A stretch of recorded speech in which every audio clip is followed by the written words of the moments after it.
So back on Friday, a federal judge gave Donald Trump 2 weeks to basically erase his name from the Kennedy Center, where it never belonged in the first place. The judge blocked Trump's plans to shutter the Kennedy Center for what Trump had called a 2-year, quote, complete rebuilding. Trump was so mad, he posted twice about it on Saturday. He, of course, attacked the judge, called him a, quote, anti-Trump hater, and attempted to make the case for his own renovations and control of the Kennedy Center, control that Donald Trump declared one day earlier he would relinquish because the Kennedy Center, Trump said, is a, quote, failing institution. In reality, it was, of course, Trump's control and politicization of the institution that brought on mass layoffs and destruction and dozens of cancellations of performances, which are the lifeblood of the Kennedy Center. But now, according to the Associated Press, this ruling is bringing, quote, hope to artists who had been alienated by Trump's takeover. Joining our coverage, senior executive editor for Bloomberg Opinion, our political analyst Tim O'Brien, Congressman Crow and Claire are still here. So you've joined at the perfect moment, right? We've established that the corruption is catching up with Donald Trump. And I think there's so much evidence in public view from the weekend that Trump is absolutely out of his mind at all of these legal and political setbacks. Because they're cutting to the core of who he is, and Donald Trump's corruption and how craven Donald Trump isn't just one facet of other things he's doing. It's central to who he is. He has always been this person, and he hasn't been held fully accountable for any of it. He still isn't. But at least you've had a little blip on the screen over the last couple of weeks of judges becoming more assertive. Unfortunately, Republicans who are on their way out of Congress becoming more assertive, but more assertive still. And he can't control any of that. And he's a megalomaniac, and he's a narcissist, and he's been putting his hands on all of these monuments because he wants to have a permanence in Washington that he probably won't have. And when you look at the Kennedy Center specifically, every president who has served didn't get monuments named to them, for them until they were out of office. And if you say Washington to Lincoln to FDR to Reagan, like consequential presidents, whether you agree with them in the specifics of what they did, I think they felt they were building something better and that they were serving the American people. None of that interests Donald Trump. What interests Donald Trump coming into office was what could he take out of it? How could he pad his ego? And how could he pad his wallet? And in the Kennedy Center, it is such a overt, like many recent things, but this particular act is such an overt effort on his part to associate himself with a president who served in a war. Donald Trump actively sought, I think, 5 in all deferrals so he wouldn't have to serve in Vietnam. And a president who died in the service of his country. Donald Trump would never die in the service of anyone else ever. But he wants to be associated with that. And now he's been denied that, and he's doing what toddlers do. He's lashing out because he can't control the outcome. What opportunities? I saw someone said, you should broadcast the removal of his name from the that there's already such a pent up desire to see the legal defeats restore some of these institutions. It feels like we're not at that part of the story yet. He still, to me, represents a pretty grave threat to our democracy. How do you view these legal defeats or legal setbacks? Oh, absolutely, he's a threat. I mean, we are as a country in a zone of danger right now. Let's make no mistake about it. But at the same time, Donald Trump is a very weak and fragile person. It's why he projects strength all the time. It's why he wants to build all these monuments. It's what weak and fragile people do. If you're not strong and confident, if you need all these tangible illustrations of your power, right? When you're in the military, the toughest, strongest, most competent soldiers are usually the quiet ones, the quiet professionals. It's in fact the mantra of special operations. You don't talk about it. You don't have to pound your chest or prove anything to anybody else. So he's weak, and I think the weaker and more fragile he gets, actually the more dangerous he'll get. So we need to be more vigilant. But our first step needs to be to deliver for folks.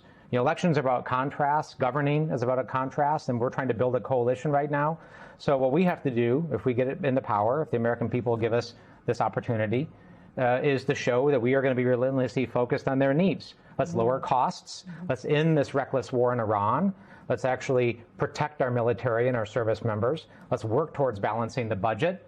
And that will speak stronger than anything else that removes the name of Donald Trump, although we will do that. You do that like on a weekend. Claire, what opportunities do you see right now for Democrats? Oh, I think there's a lot. Yeah. I mean, everybody needs to stay focused on what Jason just was referring to and what we talked about at the top of the hour. We need to do what Ossoff did in that speech. It has to be about you, not about the Democrats. Frankly, the Democrats neither party is very popular right now. For totally different reasons, though, right? No, I think for totally different reasons, but also for the same reason, and that is dysfunction. Right. Most people are not paying close attention to everything. They just know nothing's working. Right. And they know, they're beginning to figure out that Donald Trump is, a con man and somebody who's good at marketing and not much else. But if we don't make it about them instead of us or even him, we will make a big mistake. And the discipline of doing that is hard because a lot of the base wants nothing more than red meat about how Donald Trump sucks. And so you've got to have enough discipline to stay on that message about the health insurance costs, about rural hospitals closing, about input costs for farmers. He sucks at gas prices. How's that? He sucks at gas prices, all of that. But if we have that discipline, I think we have an opportunity to have an election that is going to be striking in the results that could occur. Yeah, it also feels like the debate of 8 years ago, is it democracy or the economy, it feels like it has been had, and people now see that anti-democratic practices where you don't listen to the electorate destroy an economy. Dead for now. Dead for now was the first report today about Donald Trump's slush fund of $1.776 billion that he was planning to give to people who were convicted of crimes against the United States of America in their attack on the Capitol on January 6, 2021, to try to overturn a presidential election for Donald Trump, to try to kill police officers on the way to doing that, and to try to kill the vice president of the United States while they were at it. Donald Trump wanted those people to get money from the federal government. And now, dead for now. Dead for now through Donald Trump's criminal insurgency group that attacked the Capitol on January 6th. Dead for now are the words of an unnamed White House source who told Mark Caputo at Axios, it's dead for now. But for the Democrats in Congress opposing the Trump slush fund, it is not dead enough.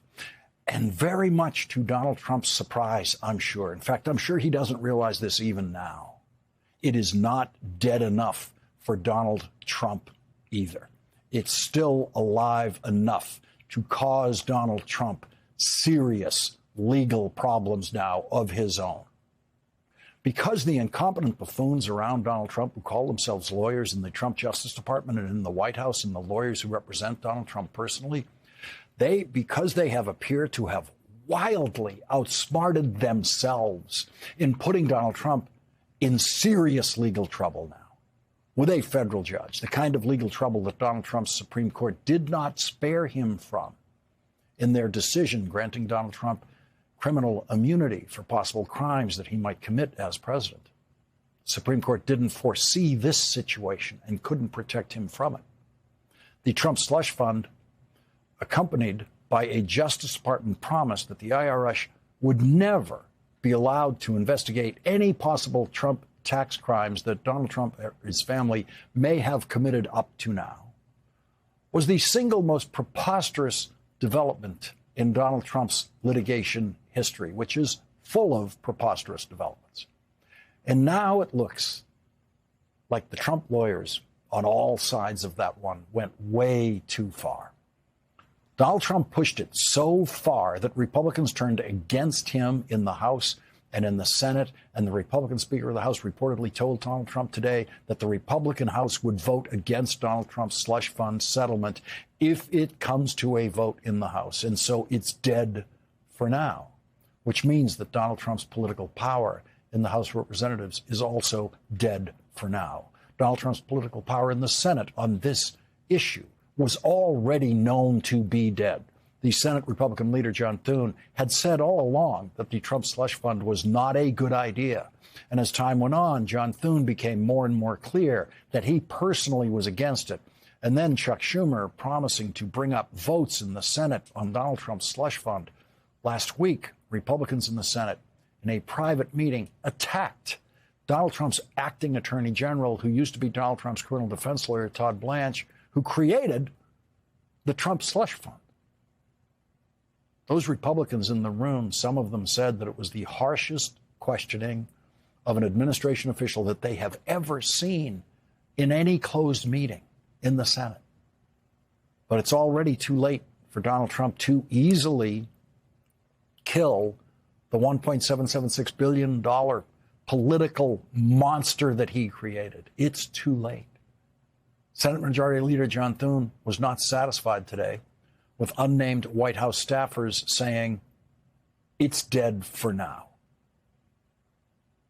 Does the administration need to be clear that if they drop this, that it's not coming back, so that those Republicans who were skeptical during that briefing feel okay moving to proceed? That would be the ideal outcome. The ideal outcome is dead forever. There's the Republican Senate leader John Thune saying the ideal outcome is for Donald Trump to come out and officially say it is dead, not just for now, it is dead and never coming back.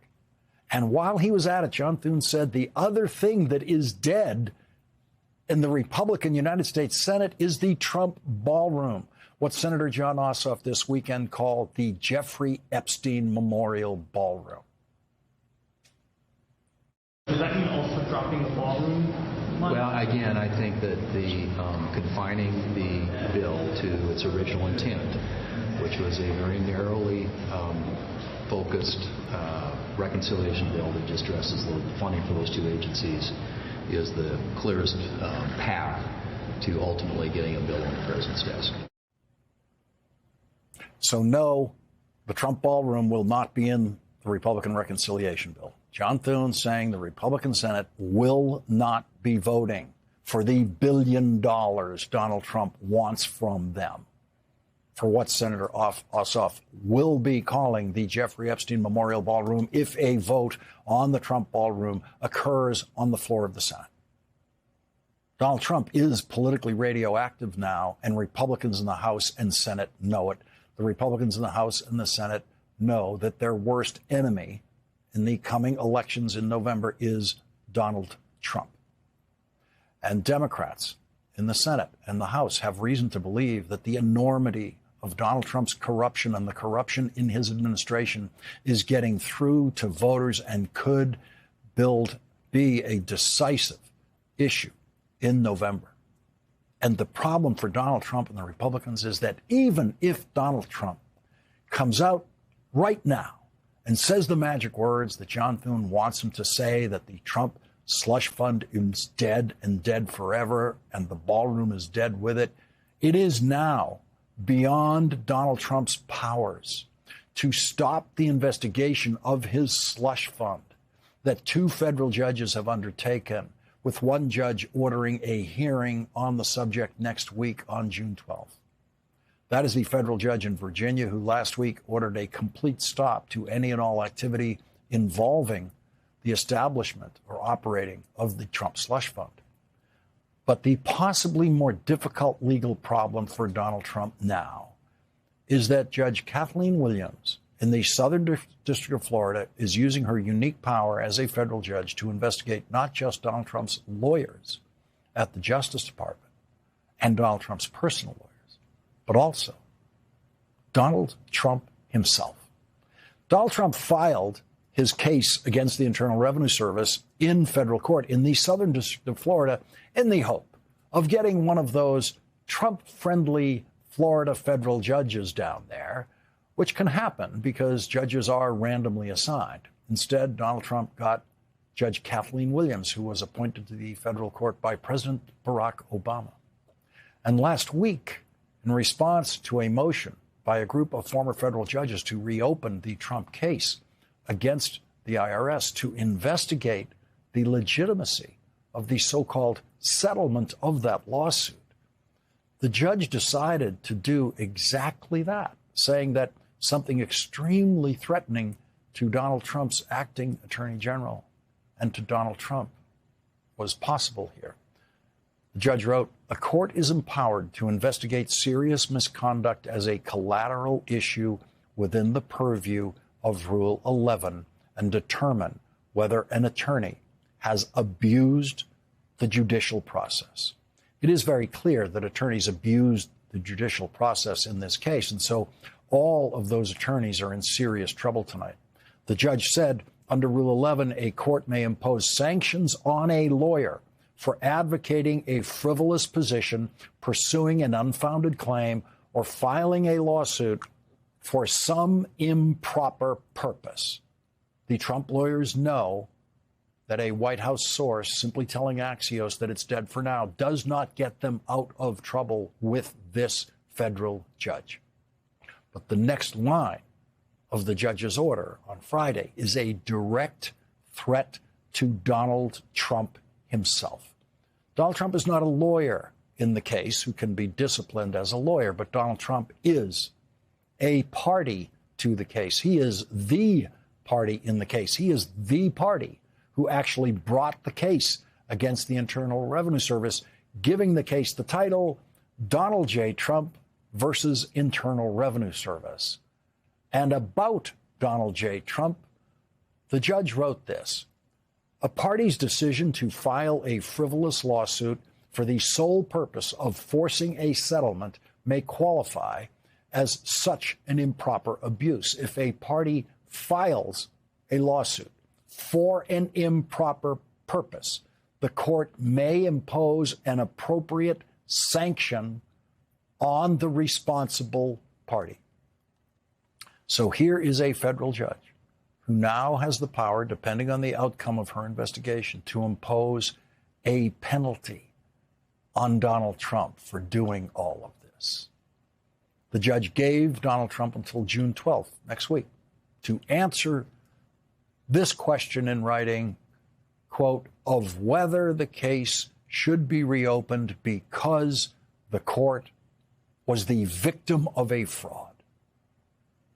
Former federal prosecutor Barbara McQuade will join us later in this hour to consider what's coming for Donald Trump in court because of the legally perverse and obviously indefensible so-called settlement Donald Trump's former criminal defense lawyer forced the Justice Department to make with his former criminal client, Donald Trump.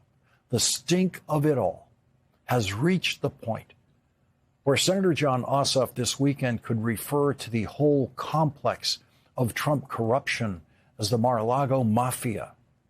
And it is too late for someone in the White House to simply declare Donald Trump's slush fund dead for now. It's too late for Donald Trump to reverse the overwhelming image of corruption on a previously unimaginable scale in the presidency.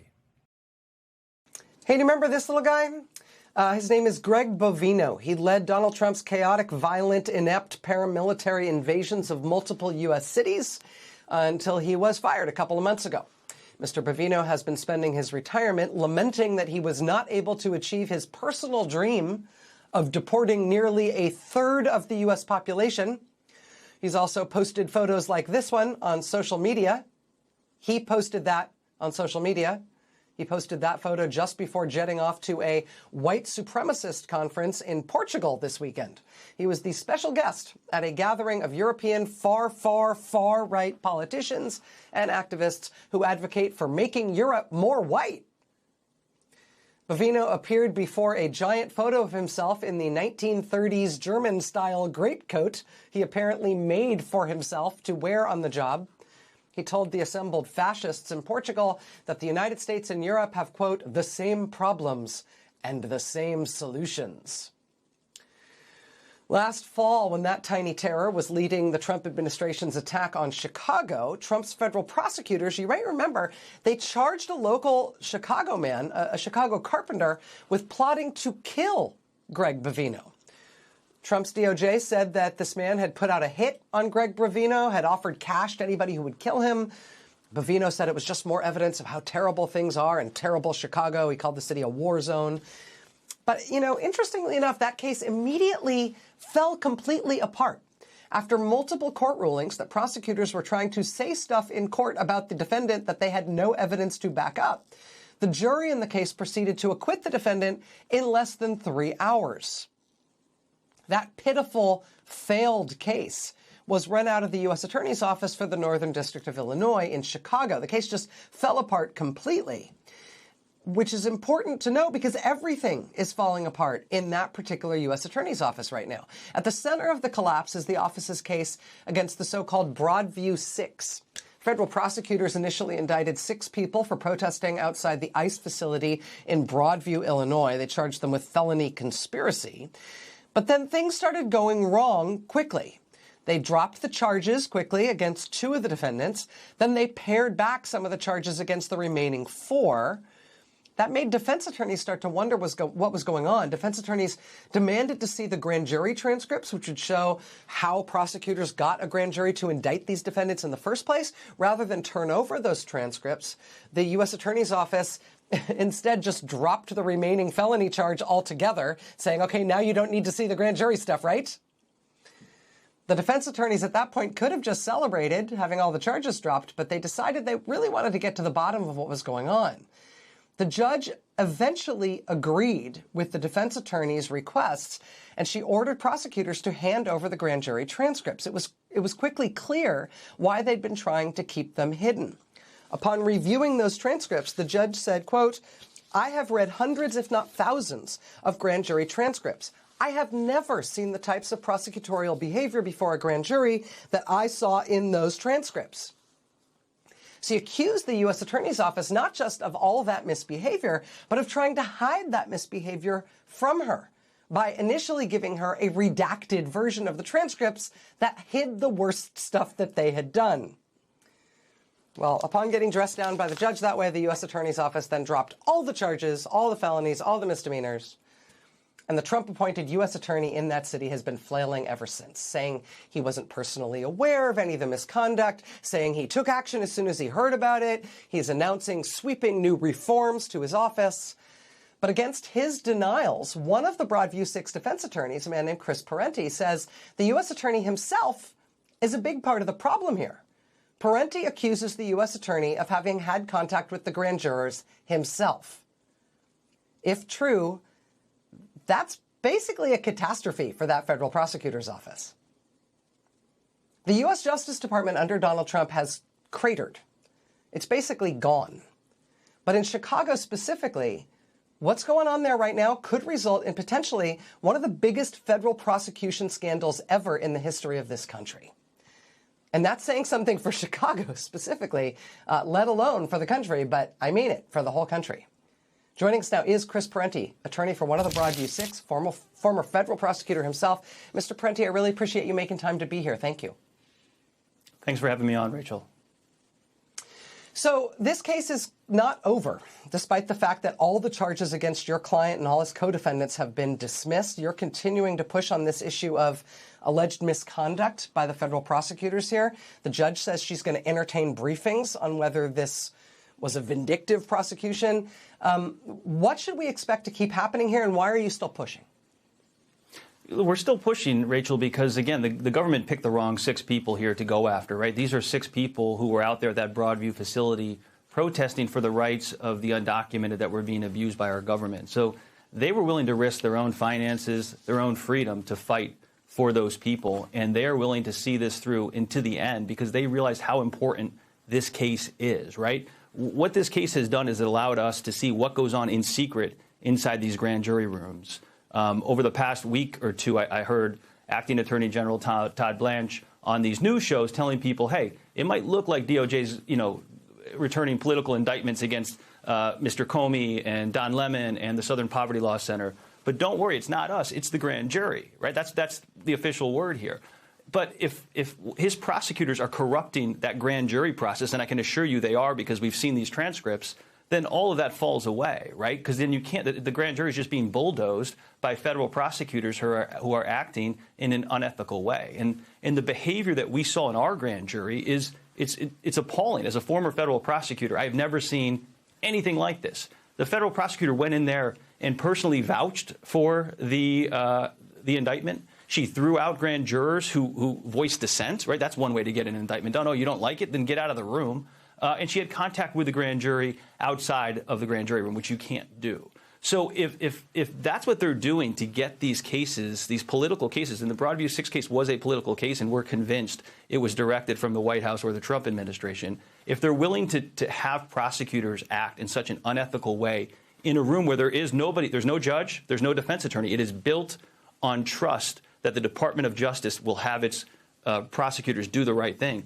If that trust erodes, then the whole system collapses. And that's why all 6 defendants in the Broadview 6 case are willing to continue to push this fight forward, because they want the sunlight to expose what this Department of Justice is having their prosecutors do behind closed doors.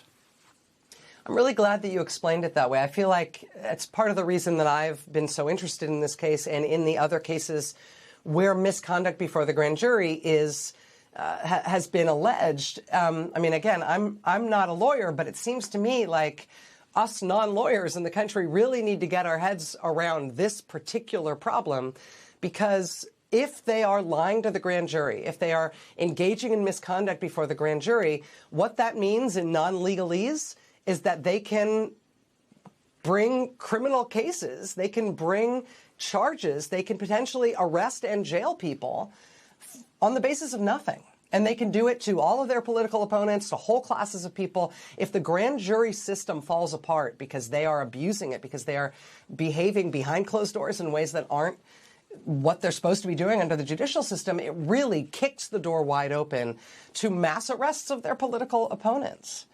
Now, the judge acceding to your request to look at these grand jury transcripts, recognizing and being so stern with the U.S. Attorney's Office here after what they did, what kind of penalties are possible here? What kind of punishment is possible here? How can this U.S. Attorney's Office, how can any of these prosecutors' offices be sort of brought back under the right side of the law if judges decide to do that? Yeah, we are hopeful. I mean, this judge was deceived by the U.S. Attorney's Office for 7 months.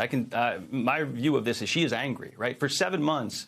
And keep in mind, she came out of that office as I did, right? And I think she didn't see it because you don't want to see it. You want to believe that that U.S. Attorney's Office, the Chicago U.S. Attorney's Office, which is known around the country as being one of the preeminent offices in this country, you don't want to see that they're doing things the wrong way, or they're putting, not just their finger on their scale, but their entire body on the scale for this one, right? And you don't want to see that. And now that at the end of this, right, she saw it, right, and the government tried to hide it.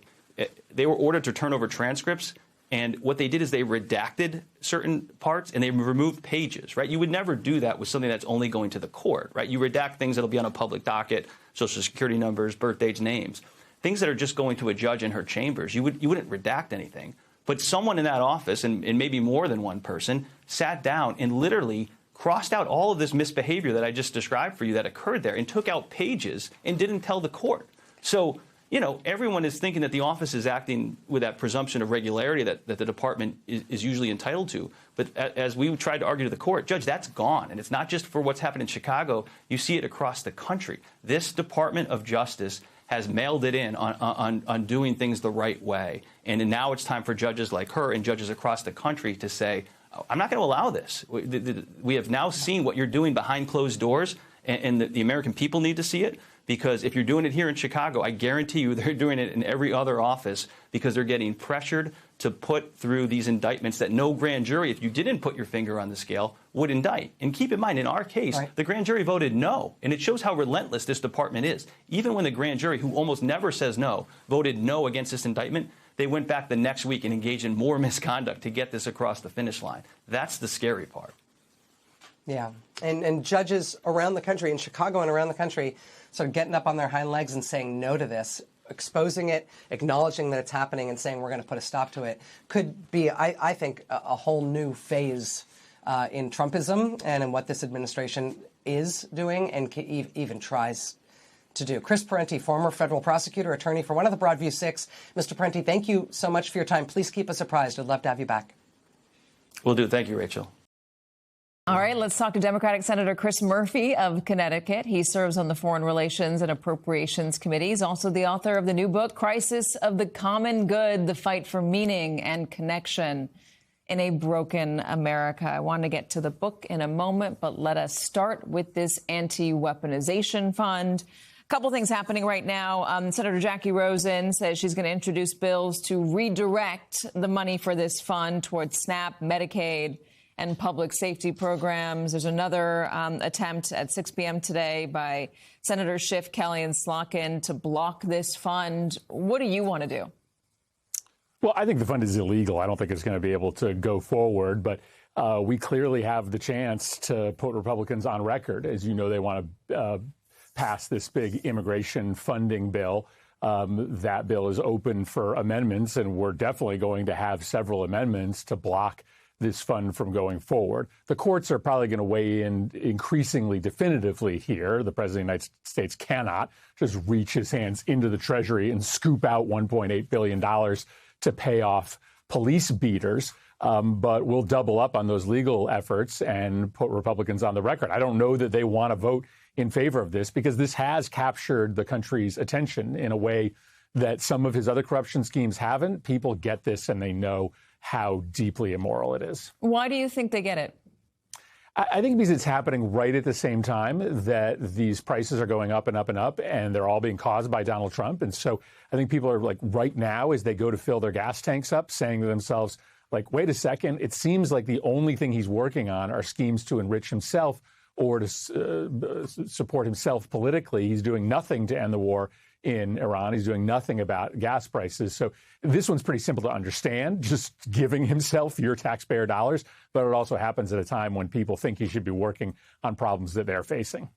So you're going to have the Secretary of State, Marco Rubio, in front of you tomorrow. You're going to see him twice, talking about the war, both in foreign relations and appropriations.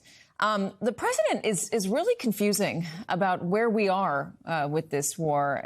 Today he said, I don't care. I couldn't care less about the idea of negotiations falling apart.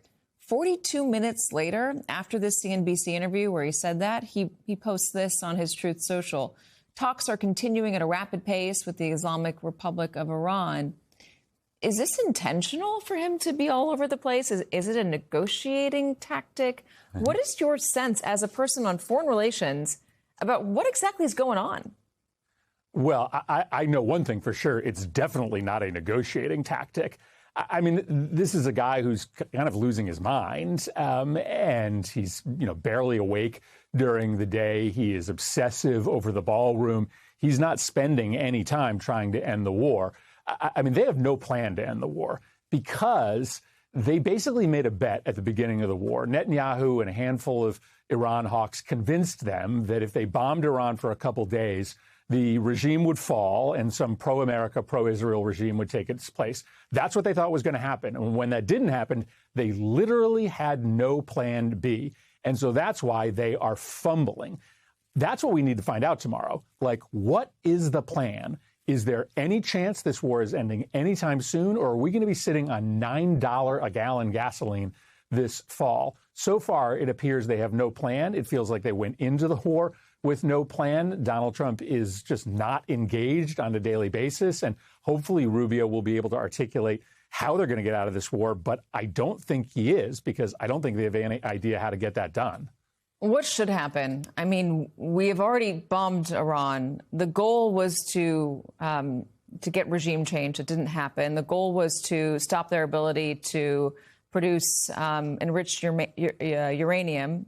Maybe that's happened for a moment. Who knows how long? But they haven't gotten to a settlement on that. And to stop the missile program and to stop the proxies. Can Donald Trump really achieve those through a negotiation? Or are we at a point where we have to continue this war? What is your best assessment of what to do next? Well, neither a war nor a negotiation will get what Donald Trump wants. And that is just the reality. Why? Because these guys are incompetent. It is like you have fifth graders running your national security policy. So no, Iran is now more powerful than ever. They took America's best shot and they survived. They have additional leverage because they control the Strait. So a negotiation is not going to get you anything better than Obama's deal. The war is not going to stop Iran's nuclear program or their missile program or their drone program. So the solution here is simple. Donald Trump has to announce that we are permanently stopping military operations. And after he does that, Iran will likely reopen the Strait, and we will at least have a chance to have gas prices come down. But the two paths you mentioned, starting to bomb again, doesn't get you anywhere. We're going to be paying a toll, negotiations. though, right? So does that mean gas prices are going to stay up because of the toll that's going to get put on, likely on these ships? Right, but there's no, I mean, listen, this is kind of like breaking a raw egg in front of you and then being asked what your plan is to put it back together. These guys have broken the world economy. They've just broken it. And the best case scenario right now is for them to step out of the way and probably allow for the Gulf states or the Europeans to come in and try to put it back together, to try to negotiate with the Iranians so that there isn't some permanent toll. These guys are making it worse day after day after day. You know, it's kind of like if you found your kid having disassembled your entire vacuum cleaner, like you wouldn't put the kid in charge of reassembling it. You would bring it to a professional. That's what we have to do now. These guys are just a mess, and we need to end the war. These guys aren't going to be able to fix it. The kid may be a very stable genius.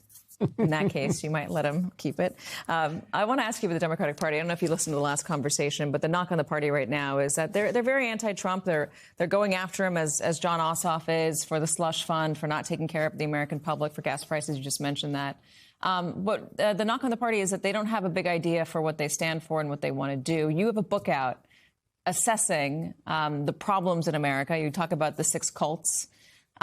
What is what's your conclusion? What's the solution for how we get out of this? Yeah, so this book is about the crisis that came before Donald Trump. Donald Trump is the main character, but this country has been falling apart spiritually for a long time. People are more unhappy. They are more lonely than they have been in a generation. And this book talks about that spiritual crisis and what we have to do to make people feel happy and powerful again. And it's not beating Donald Trump. That's essential, but it's not actually the complete story. Let me give you an example of how this ties into the Democratic agenda. People feel powerless today. They really do, in the economy, but also in our politics. They think our politics is bought off by billionaires and corporations, and they're right. And that makes them feel pretty lonely when they wake up in the morning to have no voice in their government. So I would love for the Democrats to make the eradication of billionaire and corporate money like a number 1 or number 2 issue, to say that if you elect us on day 1, we're going to pass everything that we can to crack down on the billionaires' control of government, like forcing disclosures of all of their contributions, ending insider trading in Congress. Those are the kind of things that are good policy, but they also speak to the spiritual crisis in the country, where people feel like they are out of control of their lives. We need to create, as I argue, a common good economy where profit isn't the only thing that matters, but also a common good government. And Democrats could start on that agenda by saying, if you elect us, our number 1 priority is going to be purging corporate and billionaire influence from our politics. That's something we could be for. I want to just end with Graham Plattner. I know you've already talked about it, but I'm curious if you think the issues that he's facing and that he's combating are larger than the scandals that he's faced, and there have been a lot of scandals now. Why don't you think voters care, I guess, about all of these scandals in the Democratic Party?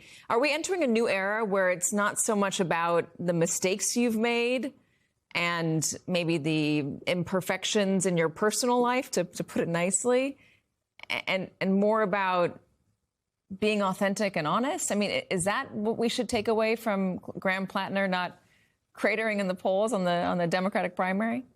Yeah, I don't know. It's a good question. I haven't seen what Plattner has said about these latest disclosures, but I did see what he said about the things he had posted on Reddit. Some of them were offensive, but he was really honest about the place that he was in his life when those things happened, about his remorse. And I think the reason that he is still leading in the polls by a wide margin in Maine is because he is flawed, and he's been honest about that.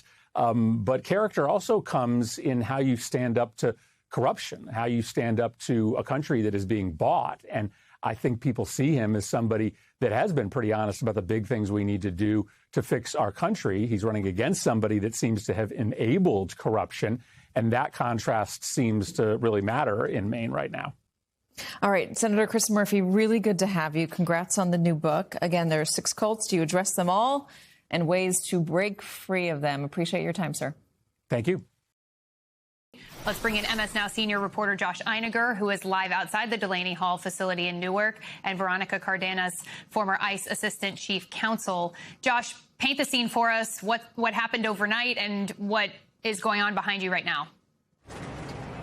Well, Ariel, you see a lot of traffic moving around behind me. We're at a very industrial intersection. The actual facility, Delaney Hall, is down. Well, now there's a truck in the way, but there's a barricade that's keeping people about a half mile away. And of course, it's causing a bit of a traffic mayhem in this part of Newark as well because of all that, which actually speaks to the bigger picture of how disruptive all of these things have been all across the country. Last night, several dozen people were led away in handcuffs after protests got tense once again, as the police, the Newark police and the New Jersey State Police, were expanding a perimeter to comply with the curfew that the mayor of Newark set for 9 o'clock last night, as local authorities try to take control of this situation and prevent ICE from emerging from the facility and doing it themselves. Here's how the governor described the point behind all of this. We've set out to do 3 things here: to protect everyone's First Amendment rights to protest peacefully, to prevent ICE from surging into our communities and putting New Jerseyans at risk, and to ensure that people held at Delaney Hall are treated with dignity and according to our Constitution. Together, we're accomplishing those things, and I won't let anyone derail that mission. We're making progress. ICE is behind the facility's gate and not on our streets. Very small handful of protesters here right now. In fact, they're outnumbered by police and press, as local leaders hope it stays that way and things stay calm for the day. Ariel? I'm sure they do. And Josh, you saw Mikey Sherrill kind of walking that line there. She's been in a tough spot all week. State police took over for ICE on Friday, and DHS Secretary Mullen thanked her for that.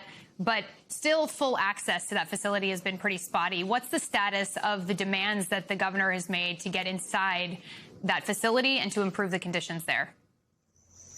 Well, so visitation, Ariel, is once again being allowed for family members of some of the detainees inside. Also, congressional delegations. Hakeem Jeffries was able to go visit yesterday and conduct some degree of oversight. But I think, to your point, Ariel, Sherrill is really, as you say, she is walking this very fine line. You've seen elsewhere in the country when ICE has come in, or at ICE facilities in California, when they have ended up doing the crowd control outside their facility, that's when things have gotten especially ugly. And we saw that at the beginning of this little flashpoint in the last week or so here in Newark. And that is why the governor decided to send in the state police to try to sort of create a buffer so that at least she knew that trained professional law enforcement would be able to take charge of the situation out here. Josh Einiger, thank you as always for your reporting. And Veronica, who does actually have the oversight authority over privately run federal detention centers like this one? It is Congress, state and local officials to ensure that they're meeting laws in New Jersey and the state. And the fact that they are not allowing that oversight to occur puts a lot of question marks in what is actually going on. So this has been going on since last year, where state and local officials have been trying to get in to really look at the conditions, because there were issues about whether these facilities were safe, whether they were complying. And it seems like now that detainees are actually speaking out about it. They have this hunger strike and also a labor strike, that the attention is on this facility now. Veronica, we have detainees being arrested during a legally filed hunger strike, and we saw a senator caught in pepper spray last week. At what point could ICE or facility owners face legal exposure, and do these actions at some point constitute a civil rights violation? Right, and that is a really great question, and I would like to see New Jersey to be a little bit more aggressive in what they could do in the courts. First of all, the detainees, they are on a labor strike. They're expected to cook, to clean, do laundry, perform maintenance for $1 a day. For the entire day, despite how many hours they work. GEO is a for-profit company, and they're making over millions of dollars unjustly because they're relying on detainees' forced labor, essentially. They state it's voluntary, but they always fear retaliation if they don't comply. And so other states like Seattle, Washington, they actually sued GEO company for this unjust enrichment, and they did win a settlement in those cases. So looking to see where the legal avenues are to hold this for-profit company accountable. Another thing that is important, and I have been talking to my clients who are in Delaney. They've called me. There was an altercation last week where there was, pepper spray and people were coughing and some people were injured. And so looking to see who these people are that are enforcing that or hurting the detainees, getting the names of the name tags, because if it's ICE, that may be a little bit harder. But if it's a contractor working for GEO, they don't have the same protections. Veronica Cardenas, thank you so much for your insight.